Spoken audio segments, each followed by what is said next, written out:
Majority of the people once they become pregnant we have to take rest అనేటువంటి ఒక mind set లో ఉన్నారు. And during rest period లో mobile usage అనేది చాలా మటుకు చేస్తా ఉంటారు. అలా చేయడం వల్ల మదర్ మీద ఎంత ఇంపాక్ట్ ఉంటది and at the same time ఆ బేబీ యొక్క బ్రెయిన్ డెవలప్మెంట్ మీద ఎంత ఇంపాక్ట్ ఉంటుంది సార్? యాంటీనేటల్ పీరియడ్ లో మీరు చెప్పేది అంటే ఇంకా బిఫోర్ డెలివరీ, ఇంకా డెలివరీ కాని బేబీని ఫీటస్ అంటారు. So foetus brain development mother యొక్క మానసిక పరిస్థితి మీద చాలా ఆధారపడుతుంది. సో మదర్ ఎటువంటి ఎమోషన్స్ ని ఫీల్ అవుతున్నారు ఆ 9 months, అదే బేబీ హెల్త్ మీద కూడా ఎఫెక్ట్ చూపిస్తుంది. సో మదర్ ఎప్పుడు కూడా లైక్ కాన్ఫ్లిక్ట్స్ ఉన్న సీరియల్స్ చూడడము, వైలెన్స్ ఉన్న మూవీస్ చూడడము, అంటే తన ఎమోషన్స్ ఆబ్వియస్లీ ఎప్పుడు అలానే ఉంటాయి.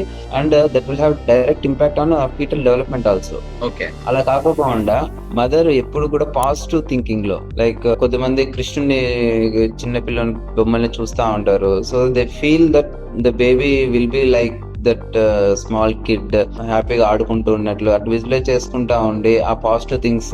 కొంతమంది శ్లోకాలు చదువుతా ఉంటారు, రామాయణ మహాభారతాలు వింటా ఉంటారు.